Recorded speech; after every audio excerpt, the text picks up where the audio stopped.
And our new advocate, Kathy Van Osten, is going to be handling the final piece.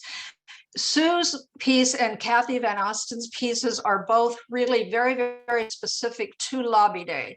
The material I'm handling will be useful, I think, to anyone who wants to schedule legislative visits with their legislators. It covers a lot of Lobby Day material, but it also will be useful for that. I just want to mention that because if you want to bug off after I'm finished, you can feel comfortable in doing that. You won't miss anything because that's the rest of it, of the webinar is going to be pretty specific to Lobby Day.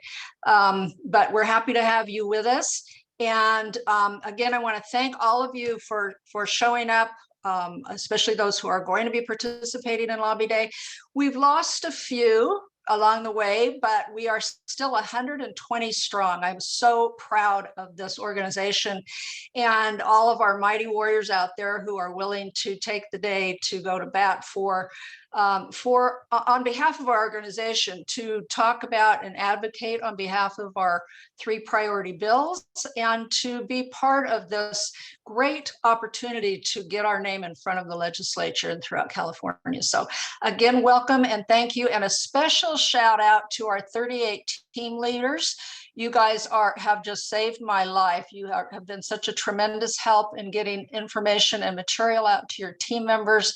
And it's really, really been helpful. And I know we've asked a lot of you, and we will continue to do so until we're finished. And I just want you to know how very much, on behalf of the entire team, how much we appreciate that. Okay, we can go ahead and go to the next slide.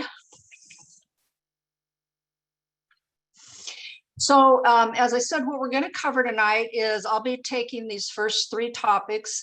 I'll go over a little bit the purpose and scope of Lobby Day, what our agenda will be for the day, and then how to conduct your meetings. And we'll be taking a look at the script that I sent you. I hope you all remembered to print that off and had it with you.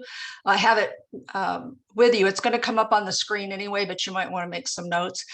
Sue is going to be talking about our 3 priority bills, and then Kathy is going to wrap things up talking about the logistics. So all those emails I've been getting is, when will we get the link? How do we know how to get in touch with them? All of those things, that's part of the logistics, and Kathy's going to cover it all. Everything will work out, I promise you. All right, so there are really things that we want to accomplish on Lobby Day. Those who are participating in Lobby Day, these are similar to the things that you will want to cover if you make visits to your legislators in their offices outside of Lobby Day. So it's an opportunity to acquaint yourself with your legislators. We tried really hard to group everyone, match you to your own legislative districts. Not always possible, and we'll talk about that in a few minutes, but where you have been matched to your legislator, this is a great chance for you to meet them if you haven't done so. It's an opportunity to acquaint the legislature with AUW, with AAUW California, and with your branch. And this is really important because legislators love to hear, what are you doing for my constituents? And if you are matched with your own legislator, this is an opportunity for you to let them know what AUW does for members of their communities. And then third, and probably the most important, it probably should be at the top and not the bottom, but that is to advocate on behalf of AAUW California's top 3 priority bills for 2020 and through 2021. I want to say a word here about this word advocacy.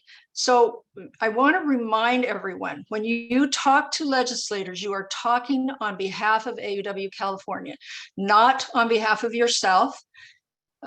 You may not agree with the bills that we have chosen. There may be things about them you have questions about or not, don't really like. Not to put too fine a point on it, but that's really irrelevant for purposes of Lobby Day. You are there as an advocate on behalf of AAUW California.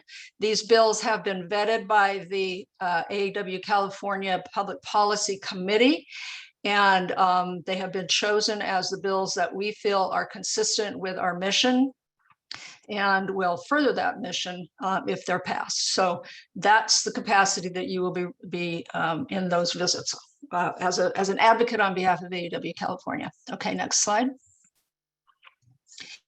So here's how the day is going to go. We're going to start at 9 in the morning. We ask that everyone be there. Please be there on time. We have two very special guests. They're giving up their time to share with us.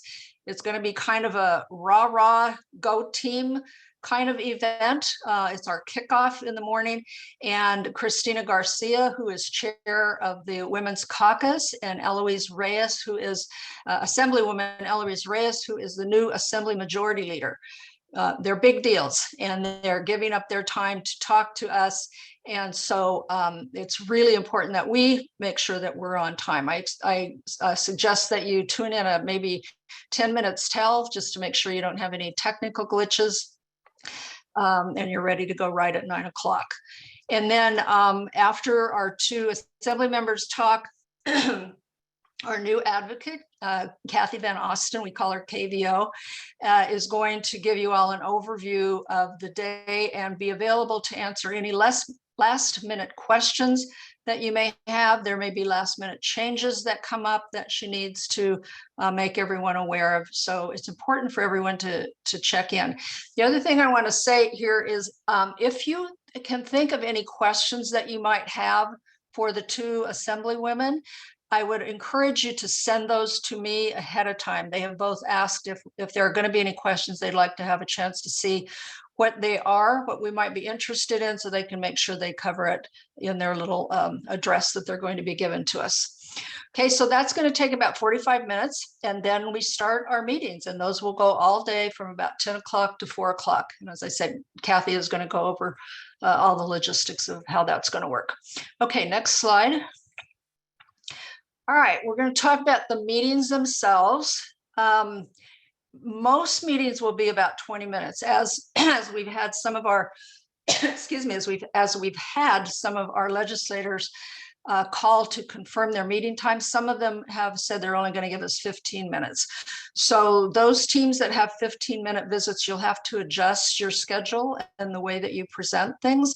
The script I wrote up and most of the day was with the idea in mind that most of our visits will be 20 minutes. If you have a team member, if you have a team that is composed of 4 members, that means each of you will have about 5 minutes to speak. So the team leader who's making the introduction would have about 4 minutes for the intro and then about a minute to wrap things up at the end. And then each of the other 3 members will have about 5 minutes to talk about their assigned bill. If there's only 3 of you, you can space that out however you want, take a little bit longer to talk about the bills if that works for you. That is all completely up to the team. The important thing to remember is that the legislators' time is very important. They have they've carved this little time out for us out of their busy days. So we don't want to overstep our assigned time. If it's 15 minutes, take 15 minutes, no more. If it's 20, take 20. So your team might want to get together tomorrow and do a little practice run through and time yourselves to make sure you can get in everything that you want to talk about within your allotted time. So as I said, the team leader will make the introduction. We've asked the team leaders to present an overview of AAUW California.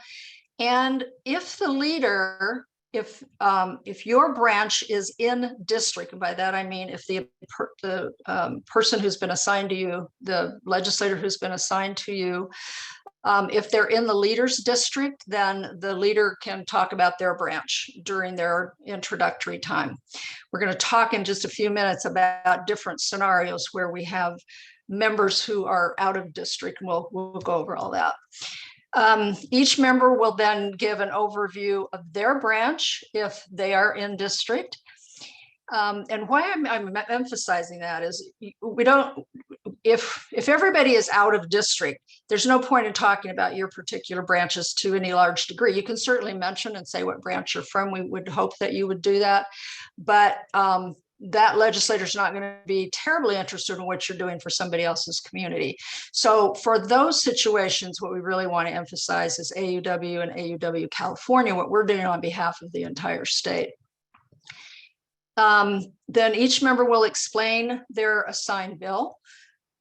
And after you talk about your bill, then we're going to have you ask if the legislator is willing to support our bill. Then to wrap it up, the team leader will thank the legislator or their staff, and it's important to get contact information for follow-up. So how that's going to look is at this time, I think the next slide goes right into our actual script, right? So I hope all of you have that with you, and I'm just going to go through it. I'm not going to read it word for word, but there are just some things in there I want to make sure that you understand terms, that there are a couple of pronouns that I want to make sure you understand what I'm talking about.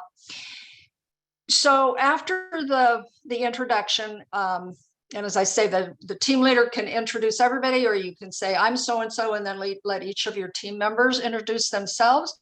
Just sort of have some kind of order to it so everybody's not talking on top of themselves. If you've been in Zoom meetings before, you can understand how that can get really messy with people talking on top of each other. And because we have such limited time, we want to make sure it kind of runs like clockwork. So if you're going to have everybody introduce themselves, make sure you have some prearranged order for that to happen. So then the team leader is going to talk about AUW, and I've just given a couple of bullet points down here that things that you that we want to make sure that you let them know about. And then I say, but may I first ask if you're familiar with our organization? Some of our legislators will be. We are actually very well known in the Capitol. And maybe not all of the details, but many legislators certainly know of our name and our organization. So, pardon me. So what I'm suggesting is that you find out from them how much they know. Limited time, you don't want to waste a lot of time going over details and information that they may already have. So find out what they do know. What they don't know, fill in the blanks. Use the bullet points that I've given you to fill in the blanks. The last bullet point down here I have are make sure you let them know what our mission is. I didn't put it in here, but it occurred to me as I was kind of going back over this. This might also be a good opportunity to mention our 3 pillars. Again, not a lot of detail, but just our 3 pillars of economic security for women, educational opportunity for all students, and social justice for all members of society. These are our public policy pillars, and it might be important for them to know what we stand for. That's what those pillars really tell them, is what we stand for, what kinds of things we work on. One of the things that we hope to generate, the goodwill that we hope to generate through an event like Lobby Day, is that we become, and this is consistent with our president's vision, that we become the go-to agency when legislators are thinking about, I'm thinking about this for a bill idea. What organization should I consult with to get some research and some detailed information, and to ask questions of? If we let them know the kinds of things that are important to us, then we become that organization, that go-to organization. Okay, next slide. All right, so this is where this gets a little bit tricky. There are 3 possible scenarios. Everybody on your team can be from the same branch and all in the same district, with which, whether you're meeting with an assembly member or with a senator. Or you can have a combination. You can have some members you can all be from the same branch, but even within your branch, some members will be from a different district. We found that to actually be the case in many instances as we were going through this. Or you can have a scenario where you're all from different branches. We have a couple of teams where we only had 1 member from 4 different branches, and we put them together to make a team. So you could have everybody on your team is from a different branch, and but maybe they're still in the same district, but maybe not. So you really have to be prepared to improvise, knowing the makeup of your own particular branch. This is something you need to be talking with among yourselves and with your team leader about how you're going to handle this. So I've just given you a couple of possible scenarios here. The key is, as you're improvising, you're thinking how you're going to approach it, given your makeup, is that if you have anybody on your team from that district, you want to make sure that person has an opportunity to say, I'm from your district, my branch is in your district, this is what my branch is doing in your community. If you have nobody in that district, you don't want to waste their time doing that, as I said before. But if you have more than one person, you don't want to all be repeating the same information. So that's why I said, if everybody on the team is from the same branch in the same district, then have your team leader do that. And then the other 3 members could just concentrate on the bills and they don't have to repeat that. So again, just kind of figure it out. If you have any questions as you're going through it and thinking about it tomorrow, shoot me an email and I'll help you if I can. But those are the things to keep in mind. So that's what I mean when I say if you're all from the same branch, your branch is in district, in this first one, you want to have your branch leader introduce that. The other terminology I want to point out in here, you'll see, like in this first sentence, it says our branch is in your/the members district. One thing Kathy KVO is going to go over with you during her section is you'll find that some of you will be meeting with your actual legislator, but many of you, probably most, will be meeting with one of their staff members. If you're lucky, you'll get their chief of staff. More likely, you'll get whatever staff member is working on a particular bill that we might be interested in. So Kathy's going to go over that, but that's what this terminology is. If it's the actual legislator, the actual assembly member or senator, then that's what I mean by our branch is in your district. If it's one of their staff members, however, you would phrase it different. You would say our branch is in the members district. That's what we mean by member. Not AUW member, assembly member, okay, or senator. But that's how you would phrase it. So our branch is in your district, or our branch is in the members district. And then I say, if appropriate, you could add something like, we appreciate the support you, the legislator, or the member, if you're talking to staff, has shown for issues we care about. That's when I first sent all this information out a couple of weeks ago. I said you might want to take a little bit of time and do some research. I would suggest, if you haven't done that yet, that you go on the website of your assigned legislator and just look at what kind of legislation they have supported in the past. If they've supported things that are near and dear to our hearts, to our mission, then it's a great idea to say so. Let them know that you have taken the time to check them out, and that we do appreciate the support that they've shown for women's issues. And then I'd like to tell you a little bit about the things our branch, again, this is if you're in their district, and then just highlight a couple of current things that you're doing or recent things that you have done within the community, within their branch. Then another scenario, if none of your members are from the legislator's district, meaning nobody on your team, then the team leader should kind of preface that. But this has come up quite a bit in questions that I've gotten over the last week or so. And some people have the understanding that legislators don't like to talk to non-constituents. That's generally true in a normal course of things. If you try to send them an email or you try to call them, they want your zip code. They want to know if you're a constituent. For Lobby Day, it's understood that we're all there advocating on behalf of AUW California. We're not there on behalf of our branch. So the legislators will be more than happy to still hear what you have to say, to hear about AAUW California and to hear about our bills that we're supporting. But it's important, I think, to just give this little bit of preface. You can say it however you want. I just suggested this, I'll tell you, none of us, our branch is from your district or from the members district, but we were asked to meet with you or your office because we consider this an important district. And unfortunately, none of our other members are available. So again, you can say that however you want, just be very diplomatic. We don't say nobody from your district wanted to participate or wanted to meet with you.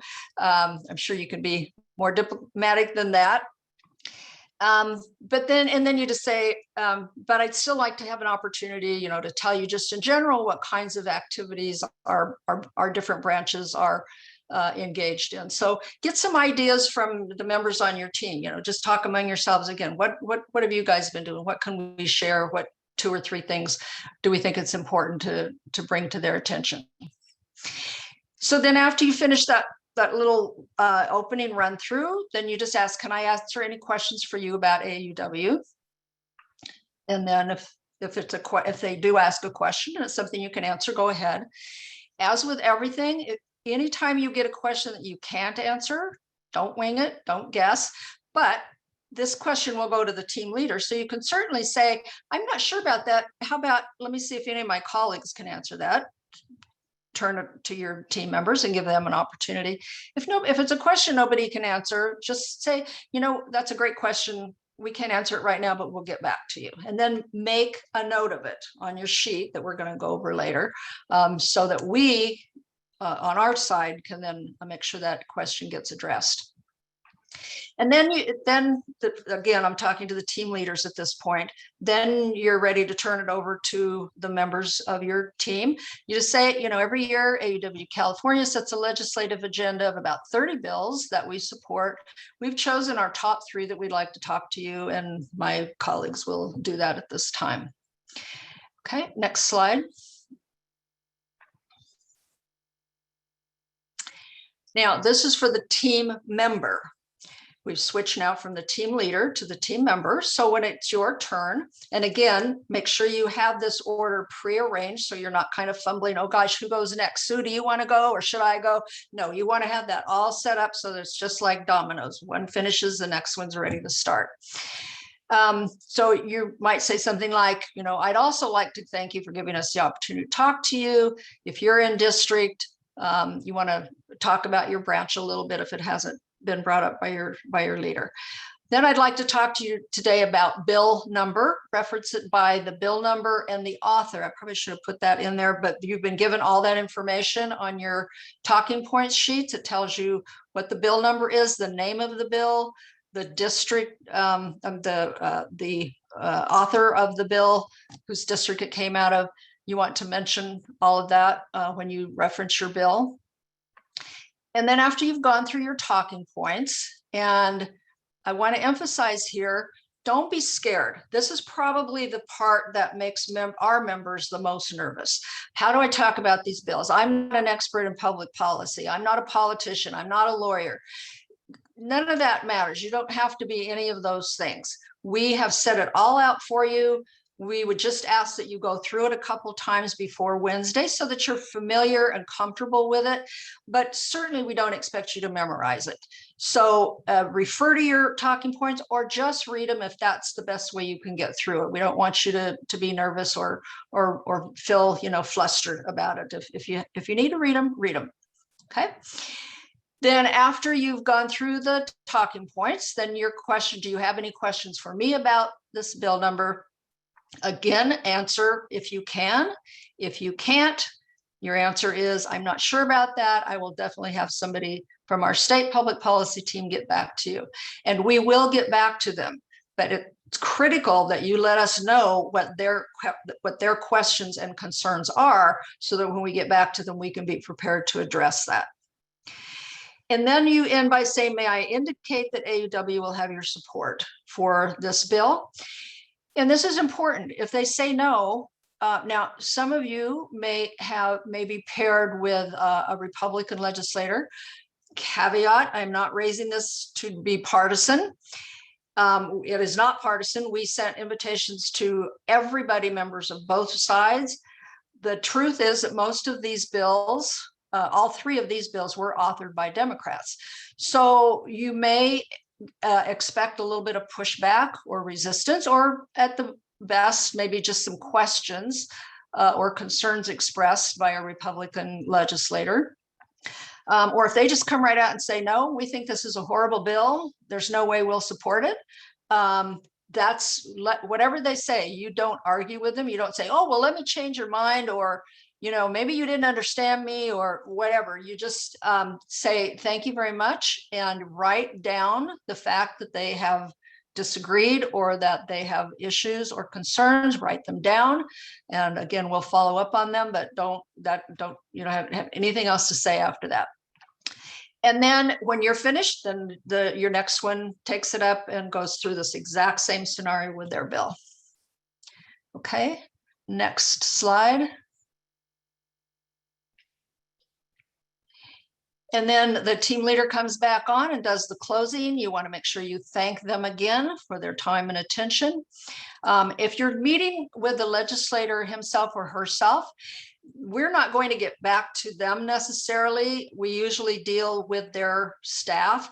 And so, and they'll probably, even if they are there in person, they will probably have their main staff person with them anyway. But just in case they don't, we want to make sure that we get the name and contact for whoever we should send follow-up responses or material to. If you are meeting with a staffer, then just make sure you get the correct spelling of their name and whatever their contact information is. Okay, if we were doing this live, of course, you could just get their business cards, but those days are not to be for a while. All right, next slide. Okay, I'm going to with some do's and some don'ts and some don't forgets. And again, these are things that apply to any of you out there who are going to be doing any kind of legislative visit with your legislators, whether it's lobby day or not. So a couple of do's before the meeting: do some homework. Know where this member stands on AAUW values and be prepared to let them know that you know. Make sure you understand the bills. Again, we don't expect you to memorize them and regurgitate them at the meeting, but we do expect you or hope that you will at least have a basic understanding of what this bill is about.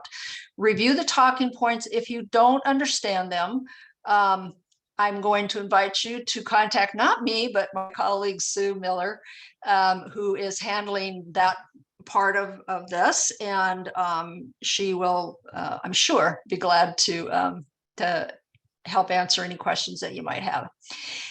Okay, don't forget that you're going to be on Zoom, so make sure that your equipment is working. Make sure there are no distractions. Make sure that you have a space where you can work and be comfortable and not have any distractions. No pets, please. No cats walking across your keyboard. Make sure your phones are turned off. Make sure there's no radios playing in the back, all of that. And as I said, tune in a little bit early to make sure that your equipment is working and you're not going to have any last minute glitches. Okay, next slide. Okay, during the meeting, this is probably, I was thinking about, I probably should have started off with this.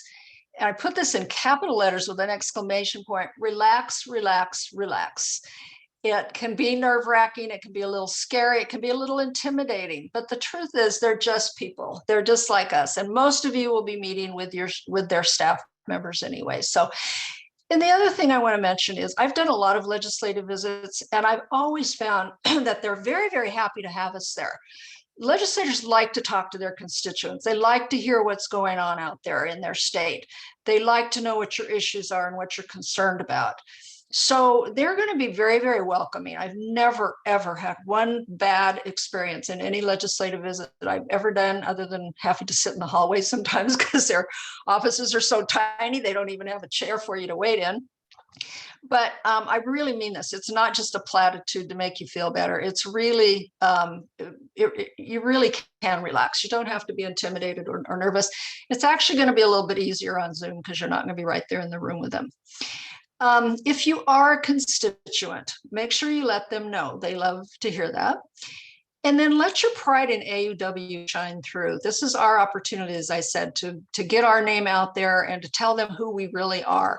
I didn't mention, and I did make a note to myself to make sure that I said it. If you are if you're one of our board members, many of our board members are leading teams. If you're a board member, make sure you mention that you're on the California board and what your position is. If you're a leader within your branch, you want to make sure that you mention that. You know, I'm the president of such and such branch, or I'm the public policy chair for such and such branch. let your pride show. It's a good thing.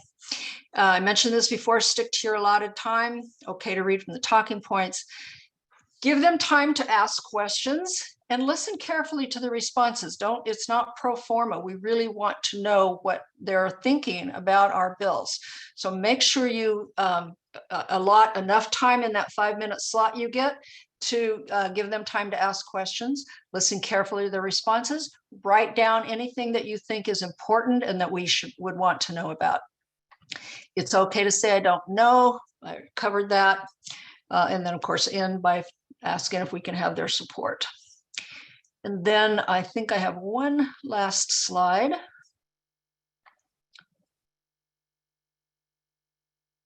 One more. I might have two. Some don'ts. If you have been a campaign contributor, or if you are in district and you have contributed to this legislators campaign, do not mention it. Again, anytime I put something in all caps and exclamation points, it means I really mean it. Do not mention this. It could run us afoul of our lobbying rules. So don't, you can say I'm a supporter, but do not mention that you have given any kind of donation in any kind. Don't be late. Make sure you check in a few minutes ahead of time. If the legislator is about to speak or is speaking, make sure you do not interrupt. Give them an opportunity to say what they have to say. Don't ramble. I've given you a tight time frame and I've given you a script. I've told you you don't have to stick to the script completely, but I do want to make sure that if you're talking about your branch, you don't spend your whole 5 minutes talking about your branch. You're there to talk about our bill. You're there to mention your branch, but what you want to spend your time on is talking about our bill and getting their support for it. So please make sure you try to keep your whatever your role is, make sure you keep that short and to the point.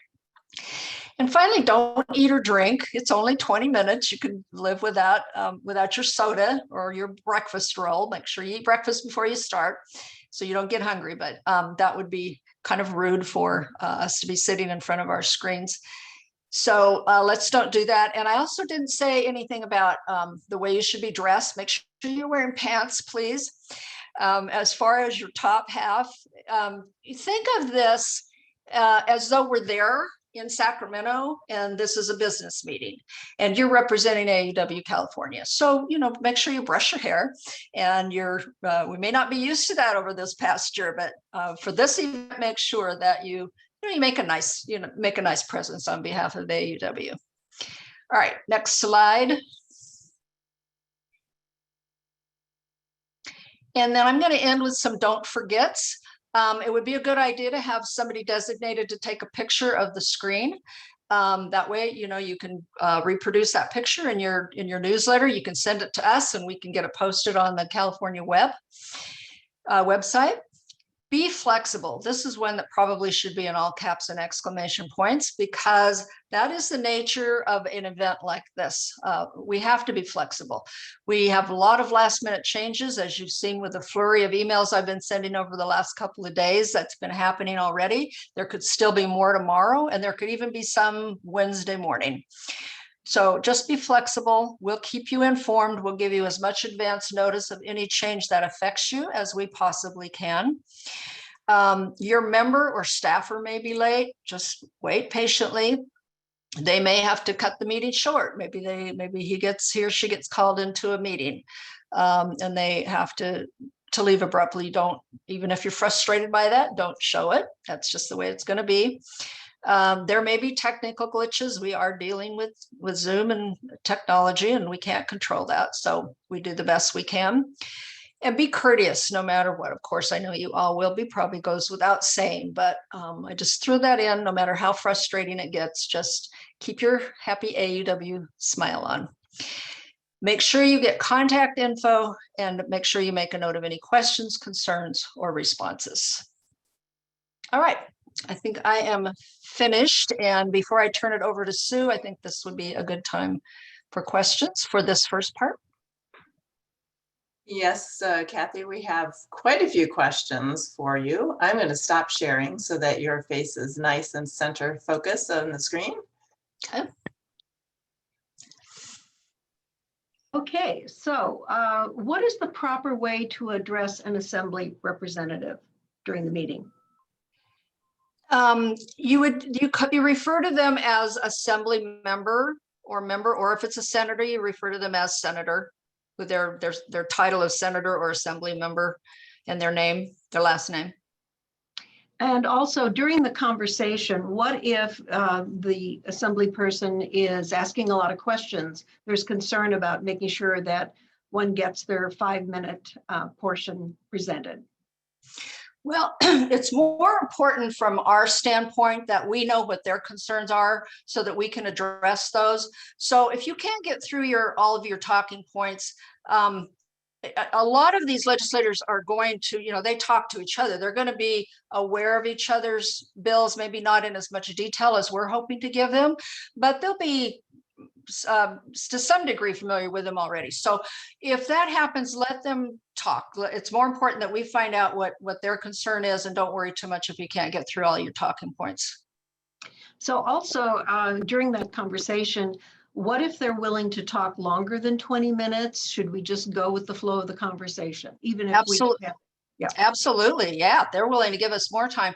Just keep in mind, some of you may be on a tight deadline, like you might have a 10:30 and an 11, and you don't want to be late for your 11. So if it's getting close to that, it would be perfectly appropriate in a courteous way for the team leader to say, I'm so sorry that we have to run, we'd love to carry this on further, but we have another appointment at 11 o'clock, something like that. But yeah, go as long as you can. and another question about the actual Zoom meeting. Is there a certain background that we should have during the meeting? I would leave that up to you. The only thing I have found in all of my Zoom meetings that I have done is people who use the artificial backgrounds. It's, for me personally, it's very distracting because there's a lot of wobbling going on, and I would recommend against that. I think a natural background would be better than that for these purposes, just because it's a little bit distracting to me. But I have to leave that up to you. If you have a room that you feel comfortable in and is presentable, it's perfectly fine. You can see my room here, and this is where I'm doing mine from. So Okay, thank you. There's other questions, but we can wait for another break to perfect. All right, at this time I'm going to turn it over to my co-chair, Sue Miller.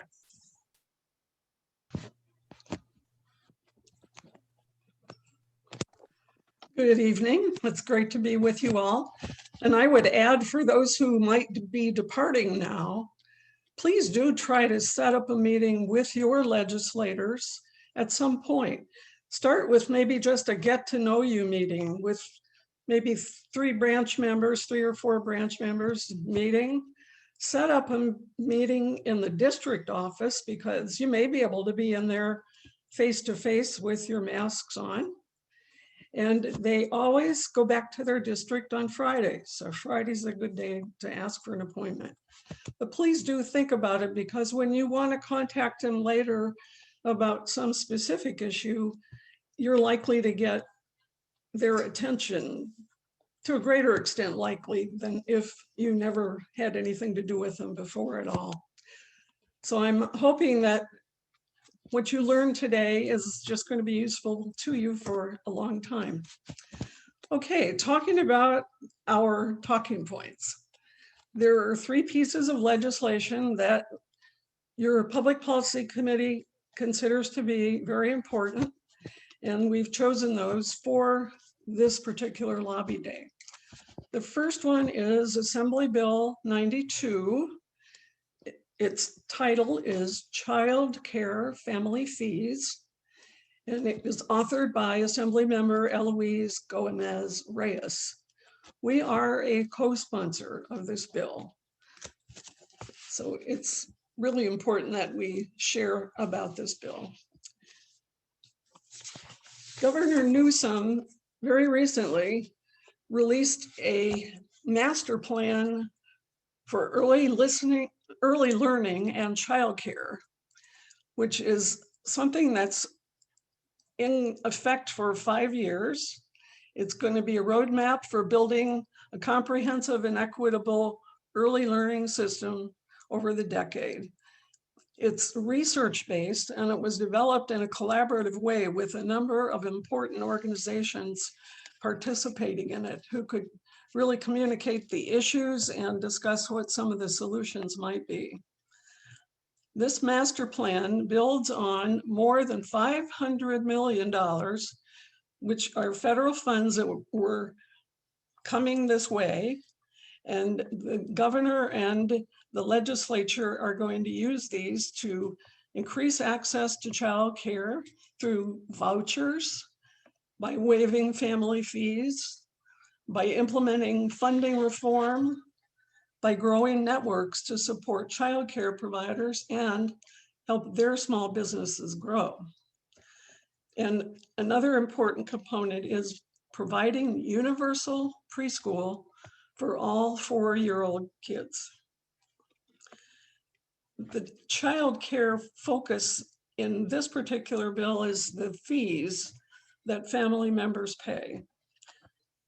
When they're in low income, even though the child care is largely provided to them at no cost, there still is a fee associated.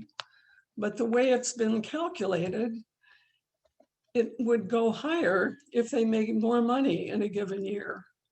So one of the elements of this bill is to make these fees proportional and not have that disincentive to earn more money.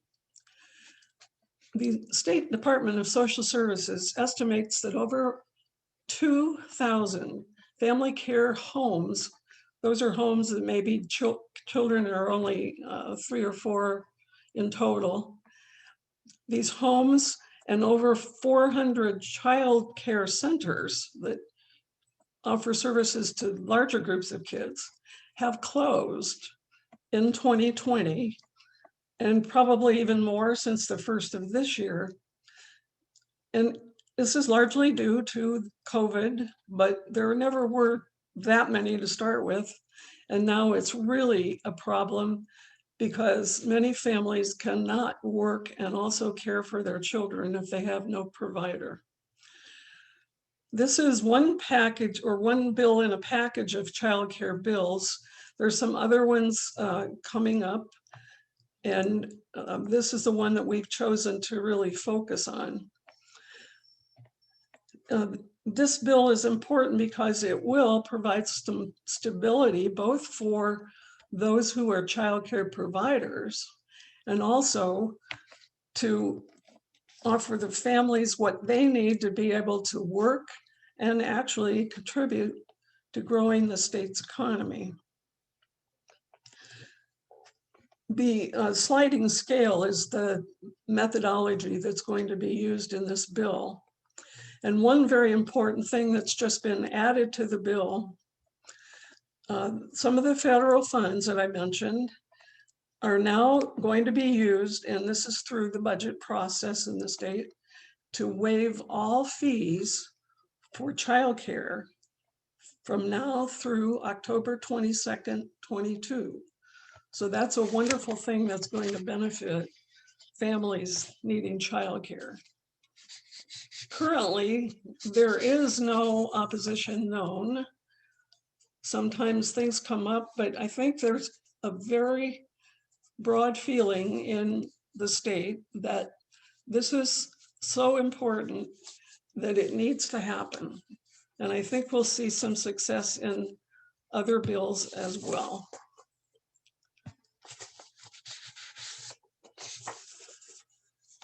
The next bill I'd like to talk about is, and next slide, please. Senate Bill 62. This is the Garment Worker Protection Act. The author is Assemblymember Maria Elena Dorato. This bill was heard actually today in the Labor Committee, and our lobbyist, KVO, Kathy, was the first in line to speak about that bill to the committee.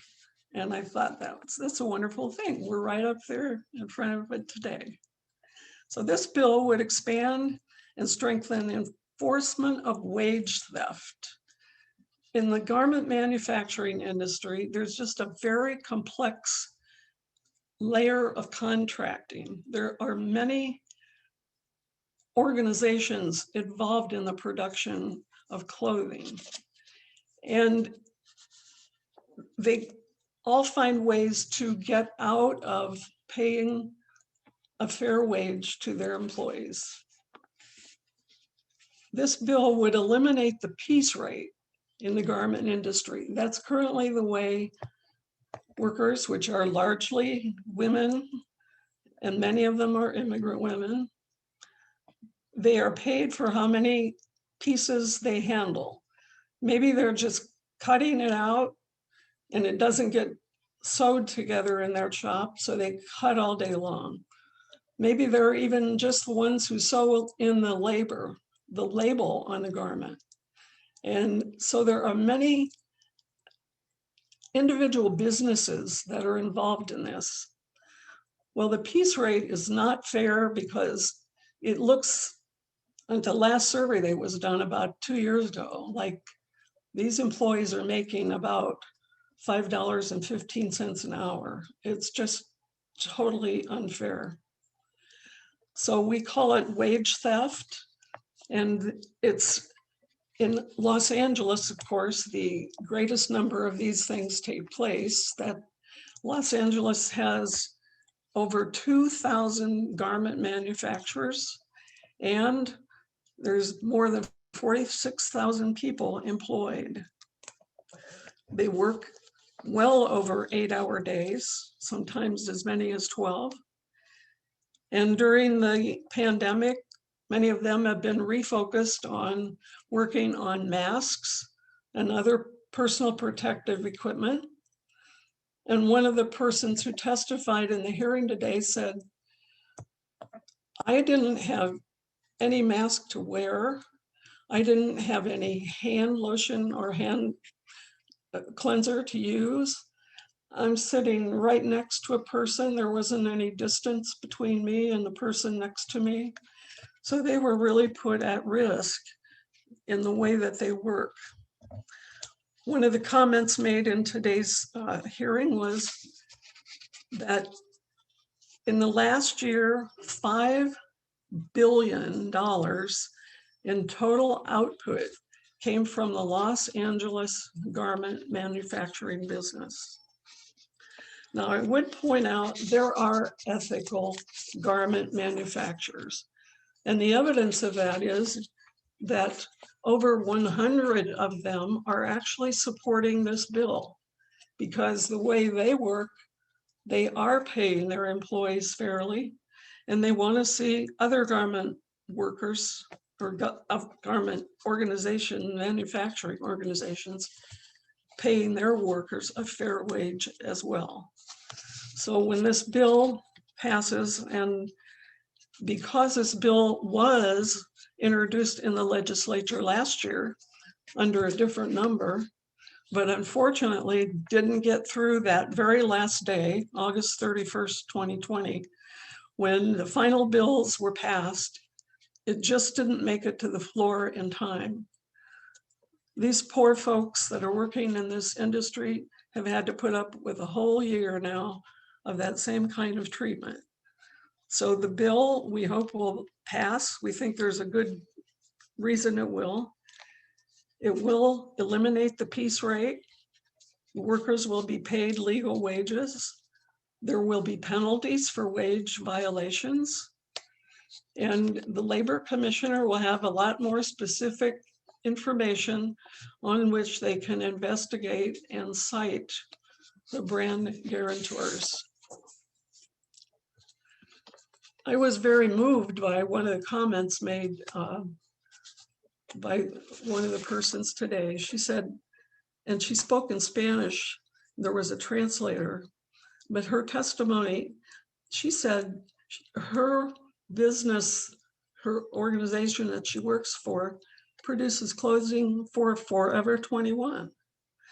And when they've asked the company management why they can't be paid more, they just don't really give them an answer. They said, well, it's just your wages. And She said that she had been in the business for 30 years. She started at $25 a week, and that would have been about 1999. There was a bill passed in 1999. I believe it was Senate Bill 633. And it was to remedy this problem, but the garment industry has just found ways to escape and confuse and not obey the law. So it's very important that this bill will pass. Our third bill, and by the way, that bill is opposed by the Chamber of Commerce. They say it's going to drive workers and businesses out of California. It will be a job killer. And there are about 14 individual city chambers of commerce that are also opposed to that bill. The next bill that we are going to be supporting is Senate Bill 373. This deals with consumer debt, economic abuse. The author of this bill is Assembly Member Dave Min. This bill will prevent or prohibit creditors and debt collectors from being able to collect from a survivor of abuse or a foster youth when the individual can demonstrate the debt was incurred through economic abuse, and prevent this debt also to being reported to credit agencies. Economic abuse means that an individual can be caused to have impaired financial stability by someone trying to maintain control over their individual financial resources. This is done in many ways. The primary focus is very often on women who have been abused. It does, of course, impact people of all genders, but the greatest abuse is women in domestic violence. And it's been reported that about 99% of women in domestic violence situations have endured financial abuse. It's often the reason they're not willing to leave their abuser, because they're just controlled totally. They have no credit rating, they have no assets, and they're staying with there mainly to be able to have food on the table and somewhere to sleep. 52% of domestic violence survivors have report experiencing actual coercement and fraudulent debt.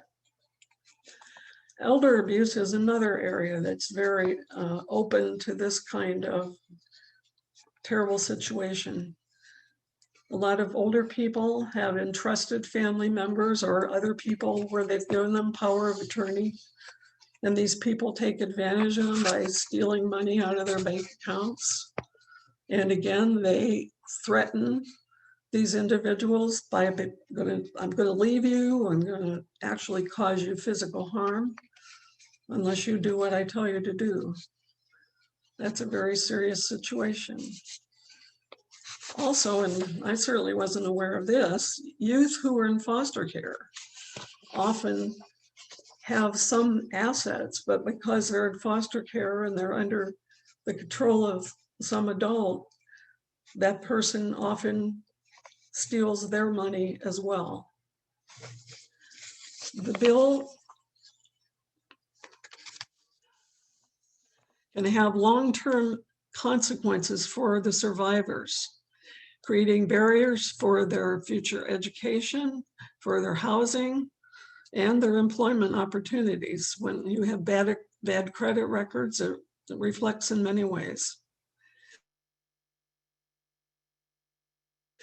Further research illustrates that access to economic resources is the most likely predictor of whether a survivor will be able to permanently separate from their abuser. A survey conducted in 2018 found that 15% of foster youth were victims of identity theft. So it's a serious problem. I spoke with one of the persons working on this today who said that they do expect some minor amendments in the bill as it comes through the hearing process, but it mostly is around which code in the law will be utilized to support these individuals in regaining their financial stability. It's supported by the California Partnership to End Domestic Violence, by the Public Law Center, by the National Center for Youth Law, by Parents' Voices of Oakland, the Women's Foundation of California, and the number of supporters is growing in support. The one opposing organization to date is the California Financial Services Association. The bill hasn't gone through any hearings yet, so it's entirely possible that there will be others who come out in opposition. That covers what I wanted to talk to you about. I encourage all of you, when you communicate this, please ask your senator or your assembly member to vote aye on each of these bills. And of course, any questions that come to mind for you as you look at these between now and Wednesday morning, please send me an email and I'll try to answer what you need. Thank you. So Sue, people have started already with their questions. Okay. In fact, we have quite a few questions in the Q&A, and Julika, I believe, is going to start posing them. So maybe we can spend a few minutes on this piece, and then if you want, we can send you the questions so that you can respond to the rest of them directly. Okay. Okay, there's quite a few. It might take us a little bit of time. Yeah, Sandy, I'm going to be asking those questions Tracy? this time around. Yeah, give Julika a break. My question, a simple one, is really, what does it mean exactly for AAUW to be a co-sponsor as they are AB 62? Well, when we choose bills, we give them a priority. If they're high priority, like these are, we asked Kathy Van Osten to give more time to these bills. That means that she goes, or in case of our hearing process being online, she's online at the committee meetings, watching that bill as it moves through all its committees, speaking with the author if necessary to see what other help we could provide. And then, of course, when they go to the Assembly and the Senate both, she's listening in on that and being available to provide any information that's needed. So a fair amount of her time is spent on these high priority bills. We have medium priority bills. She spends less time on those, but every bill gets a letter sent to the author indicating our support. And then she follows those as they move along. And then we have low priority bills that get less attention. Okay. Does AB 92 waive childcare fees just for low-income families or all families? It's essentially for low-income families, but there are limits presented as to what low-income quote actually means. There's a line that is drawn at a certain point, but part of what's happening will benefit others as well, because when child care providers feel stability because they know that they're being supported by state money coming in for a lot of the families they care for. There will be more childcare available in general. Okay, where is AB 92 in the legislative process, hearings, committees, etc.? When do we expect it to go to the floor? I believe there's a committee hearing next week. I don't know the exact date, but the hearings are already well underway in committees. So it will be pretty soon that that's going to start happening. Okay, and on to SB 92, or is it 62? 62. Was there a committee vote today on 62? And if so, what was the outcome? The committee was the Labor Committee, and the bill was passed out of committee. That had 4 favorable votes and 1 person not voting. So Okay. that's encouraging. Yeah, we've had a number of questions here about asking what is a rebuttal presumption? I think it's bullet point number 3 on SB 62. It's creating a rebuttable presumption as to the identities of the brands based on garment workers' testimony. Well, this is the complexity of all the players in the garment industry. So a rebuttable proposal has to do with what part of that industry the worker is in, whether they're in the corporation that's doing the cutting, whether they're in the corporation that's sewing on the labels, and that person can actually testify about what's happening in their particular work area when there's some kind of a claim filed for equal pay or appropriate pay. Sue, can I address that real quick? Sure. So a rebuttable presumption is a legal mechanism, and it means that one side or the other is presumed by the law to have acted in a particular way. And if it's a rebuttable presumption, it means that the other side has the opportunity to rebut that presumption to speak. If you're the defendant, then you can offer evidence that rebuts that presumption that was created by the law. That's not really something you're going to have to, you don't want to get into the weeds that much in your talking points, I don't think. Yeah. Just so you know. Okay. On to SB 373. I just lost my question. Okay, I saw a discussion of reproductive abuse in SB 373. Do we have talking points on this? Reproductive abuse. I guess I'm not remembering that. I'll have to look into that and get back to you. Okay. I need to know who you are so I can get back to you. Yeah, it'll be in the summary, but the name was Christine Ritter. Okay.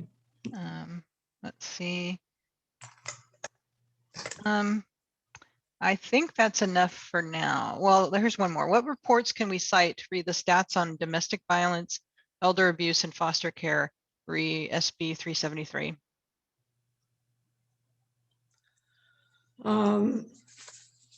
The fact sheet, I can send somebody a fact sheet, or Kathy, did you send everyone fact sheets? I did send, I didn't send the fact sheets I didn't send this group fact sheets. That's a good idea, and we could do that.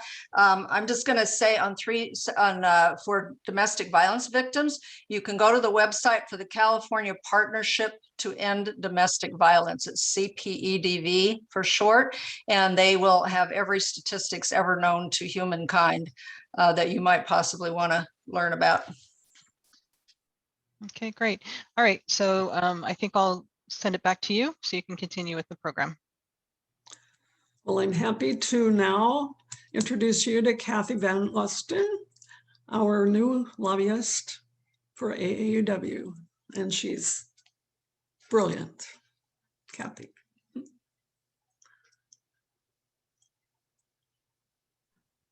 I'm trying to get my video going here. Sorry. I wasn't quite expecting you quite this quickly. Can everybody see me? No. Oh dear. I'm not sure what happened here. I'm not able to get my video going, so I'll try to figure something out. Let me see. Here we go. Kathy, I'm gonna, oh, there you go. Yeah, sorry about that. Things were moving around. So, thank you for that lovely introduction. I really appreciated your kind words. I am just going to walk you through a little bit of the logistics. This normally when we have a lobby day, you come up to Sacramento. We have meetings where you go into members' offices and you meet with them, or you meet with their staff. They leave some paper behind on the issues that you talk to them about.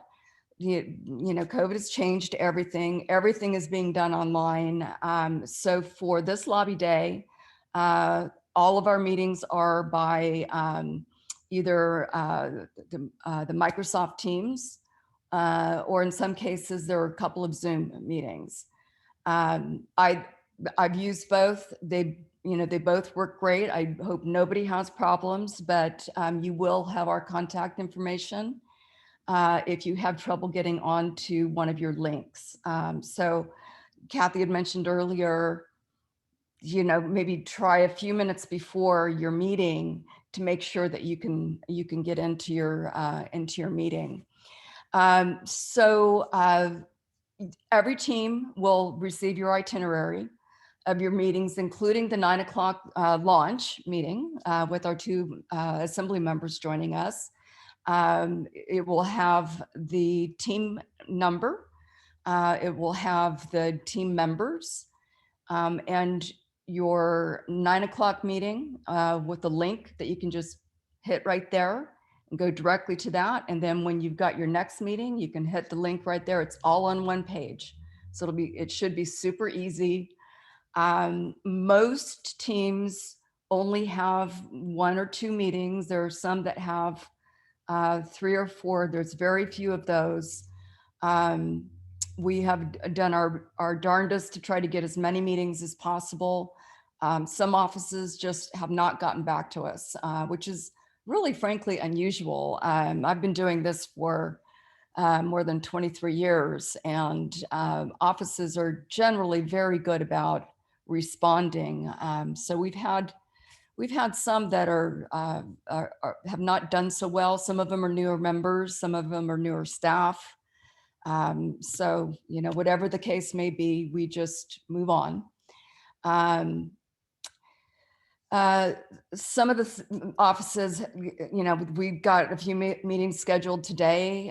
We may get a couple that come in tomorrow. Today was our real cutoff day. If we get any tomorrow and I haven't sent your itinerary out, I will add it in.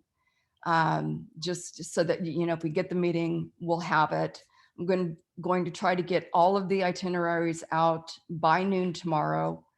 And I know that Sandy's going to put up an example of the itinerary, and I'll walk you through that.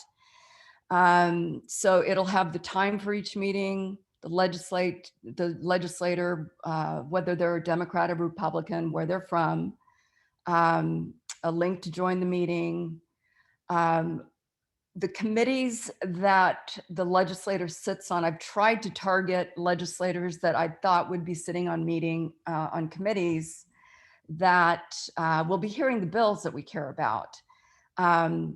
Unfortunately, we had to, start scheduling meetings, several weeks ago, and we just literally identified all of our bills that we're supporting, and our priority bills. And AB 92, Assembly Bill 992 on family fees is our top priority. We are a co-sponsor on that bill. That means we do extra work. We work to bring in additional support. We work to send out social media. We testify in committee. We work the committee members ahead of time, really try to shore up that support and get a vote count ahead of committee. So, a co-sponsored bill is, it's a lot of work, and, it's a great bill to be doing this type of work on, because it is one that will provide immediate relief if it's signed. to low income and very low income families who are having difficulty paying those family fees. Sometimes they're not that much, but they are sometimes being forced to make decisions between that and other basic needs, food, electricity, and so forth. So I don't want to go into a lot of detail on that bill. I'm very passionate about it. I'm very excited about it.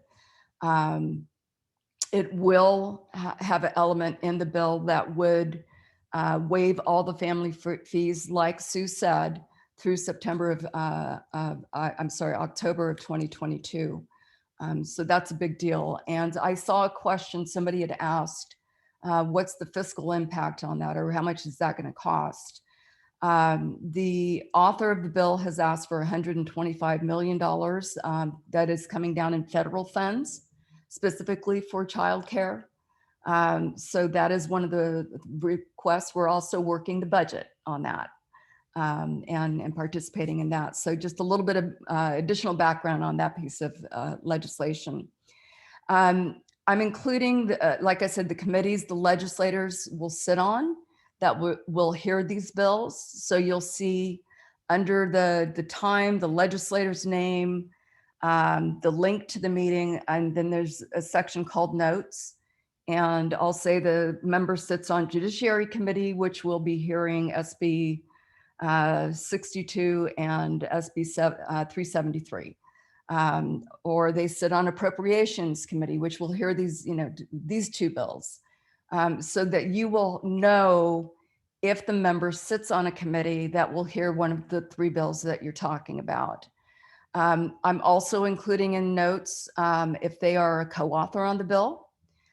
For those of you that are assigned AB 92 or SB 373 or whatnot, I've identified the co-authors on those bills, and you can just start out by saying, we know you're a co-author and we thank you for that. We appreciate your support.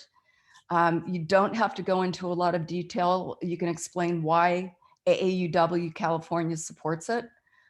Because it falls under this pillar of social justice, social equity, or access to education, or improving women's financial or our resources and improving the lot in life of women, and so forth. I'm also including any bills, not all of them, because we haven't gone through and selected all of the support bills, but I'm highlighting some of the bills. If a member is carrying a bill that we are supporting, that I'm pretty sure we're going to be, sending letters in, I'll note that as well, so that you can mention that in your meeting and just say, we just want to let you know we're supporting this bill. We think it's terrific and appreciate your leadership on this. I don't know if we have another slide, or is that it?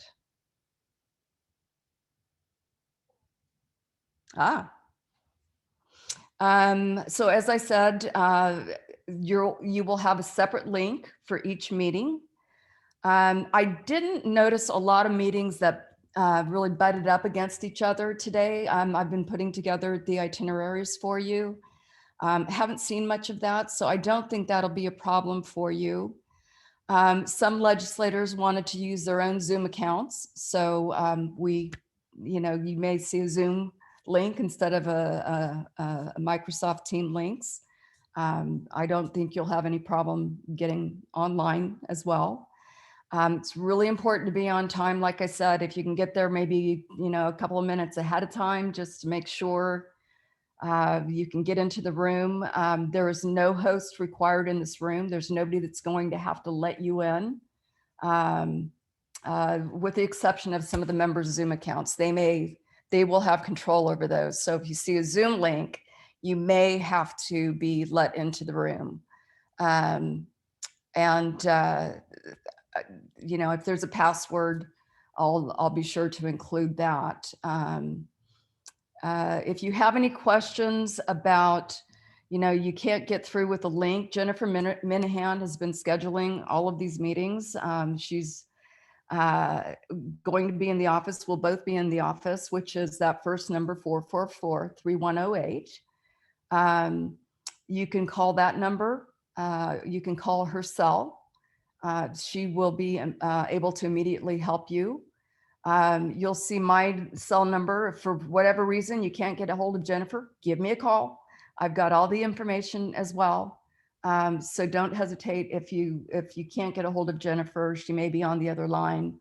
You know, I'll do my best to make sure that we try to fix whatever the problem is on your links. If you have any questions about your legislators that you're meeting with, any of the meetings that you're going to, again, there's my cell phone number. You know, feel free to call. I'll also have my email on your itinerary. So don't hesitate.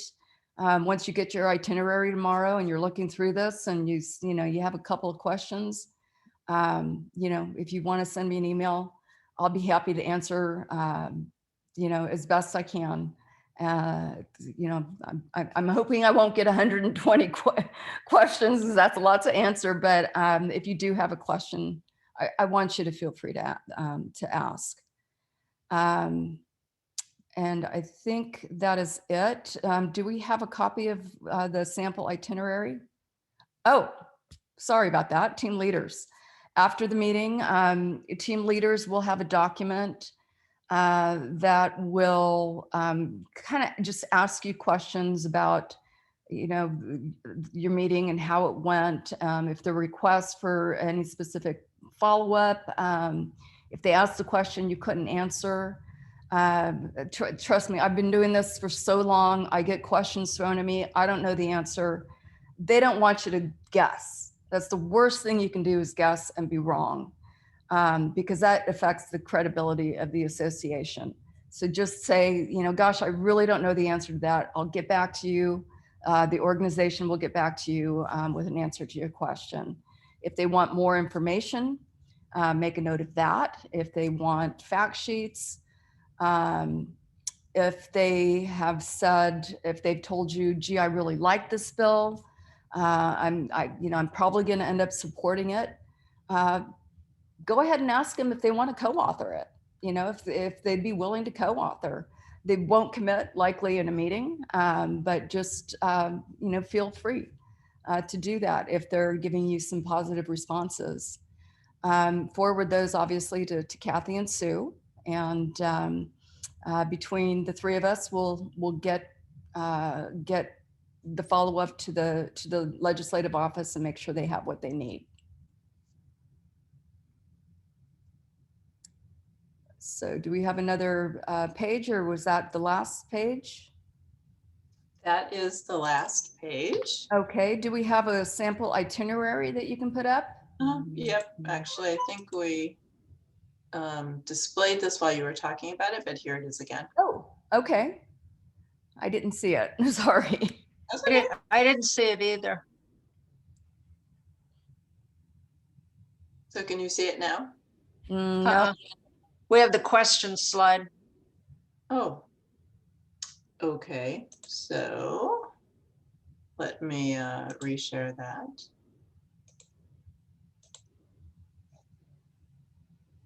Can you see it now? Yeah. Yes. So Team 40 doesn't exist, but this is just a sample itinerary. You'll see under members, you'll have the member's name. The team leader will have an asterisk next to their name, so you'll know who's leading. The meetings, again, you'll have 9 a.m. is the lobby day launch meeting. There will just be simply a link associated with that. I think I'll go back and include our speakers so you can see who will be speaking. I'll make sure that's included in each of your itineraries. We've got the chair of the Women's Caucus, Christina Garcia, and Assembly Majority Leader Eloise Reyes, who is the author of our co-sponsored bill, AB 92. So we've shared with her that we're going to be talking about her bill on Wednesday, and she's thrilled, absolutely thrilled. So I know she'll be talking about that. You'll have, again, the time of your meeting, the member, where they're from, a link to the meeting, and notes. you know, whether they sit on a particular committee, if they're an author of a bill we support, if they're a co-author of one of our bills, you'll see in those notes. So it's just maybe a few minutes before your meeting, just take a quick look at the notes so that you can acknowledge, you know, gee, I know you sit on the Assembly Human Services Committee. That committee will hear AB 92. You know, and as you talk about 92, just tell them we hope we can count on their support. You know, this is a very progressive legislature, so I don't think we'll have a lot of pushback, frankly, on any of these bills. These are, you know, 3 bills that are fairly progressive and do a lot of good for people who are either underpaid, disadvantaged, have equity issues, or, you know, what have you.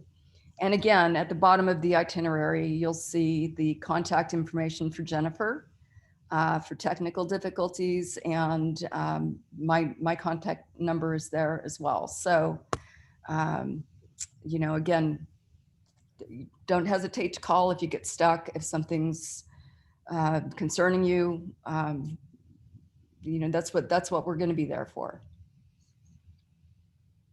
So I'm happy to answer questions if there are any questions. So there's one other document that I thought you guys could see, but clearly you weren't able to see, which was Was that the report. follow-up document? Yeah, so I thought you could see it, Kathy, but I guess it was. there, it's up there now. Kathy, I'm going to cover that if that's okay with you. Sure. Okay. So this is a report back form that I sent to all of the team leaders, and this is really for you. You can designate somebody else to complete it if you want, but I just need to make sure that it gets done. So a lot of this is very self-explanatory. We don't have to go through everything, but make sure you give us the name, the district number, your team number, and your team leader's name. Let us know if your visit, who was it with, and if it was with a staff member, we need their name. When you do your intro and you ask that little question, you know, we're kind of curious. Are you familiar with AAUW? How much do you know? You don't have to give us any details. Just were they already? We want to kind of get the pulse of how well our name is known out there. So if you just give us a yes or a no on that, if they were already familiar somewhat with our organization. Did we get an opportunity to explain who we are and what we do? Did we get, you know, if we got cut off or if we were running out of time? We'd like to know that, because if we didn't get a chance to, then that will factor in the what kind of follow-up information we send them. We might send them a brochure, for instance, if if you didn't feel that you had enough time to explain that to them. When you were talking about our organization, did they make any pertinent comments? Let us know. If they said, yes, we know all about you and it's a fabulous organization, you know, write that down. Let us know. But again, that's really great feedback back for us to know what our reputation is within the legislature. And then this information just repeats for each of the 3 bills. I have it laid out. Did you feel that you had adequate time to explain this bill? And then did the legislator, the staff member, have any questions or comments? And you can do this, as I said, for each individual bill, anything pertinent that they commented on. If it's somebody who says, you know, I think this is a terrible bill, I'm not going to support it, make sure that we know that. If they had questions that need follow-up, please write down the entire question. Please be as clear as you can. You can write, you know, I would suggest you print this out and kind of take notes on it as you're talking, but then go back into your computer and type everything right onto this form, and then just send the form. You can just save it as a Word document and send it back to me as an attachment. So you do that for each of the 3 bills. And then at the very end, are there any additional comments or things that we should know? Anything that came up during the meeting that wasn't covered in any of the formatting? Just anything at all that you think would be important for us to know about. These are really important. We really need our team leaders to do this on every bill, especially if you have promised a legislator that we will get back to them, and then you don't turn in this form. that means we don't get back to them, and it really affects our credibility. So please, please, please make sure that you get these in, and please try to, I would suggest you do it like just as soon as you're finished with your meeting and get them right back to us. Maybe no later than Friday, but really hopefully by the next day, I would expect to have all these come pouring into us. That's it. Okay, Kathy, we have quite a few questions in the Q&A. Many of them deal with the specific bills, and we will send those questions to you at the end of this session so that you can respond to them directly. Tracy and Julika, are there any final questions in the next 3 minutes that you feel need to be brought forward? There's a big concern about Microsoft Teams. So have you had experience that is easy to install, and is there any kind of computer requirement for that, Kathy? No, you shouldn't. I've got Microsoft 360 on my computer. I have a Mac. I have never had a problem using Microsoft Teams. I've had some problems using, more problems using Zoom than I have Microsoft Teams. The link should take you straight to your web browser, and it will link you up to the meeting.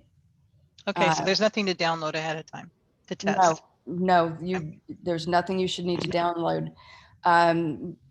What I would ask is if somebody who doesn't have Microsoft, for whatever reason, try to get on a little early tomorrow. If you have a problem, give me a call right away, and we'll try to figure out what's going on. But you don't have to have Microsoft to access it. You just need the link that will bring you to the web browser that will take you to the meeting. I just want to clarify, you mean Wednesday, not tomorrow. I don't want to confuse anyone. Yeah, We're not doing anything tomorrow.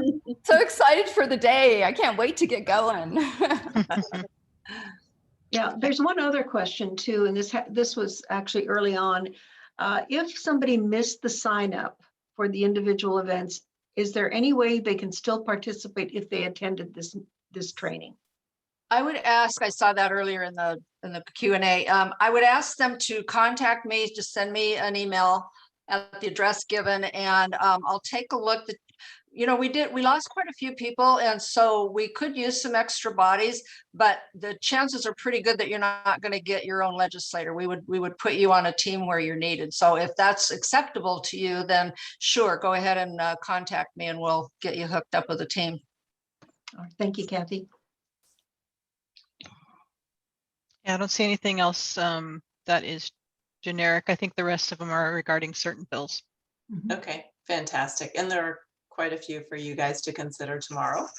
So we'll send that report over to you at the end of the session. I want to thank you for an amazing opportunity to impact California through your presentation and through the development of lobby days. So thank you, Kathy and Sue and Kathy, for your work on this.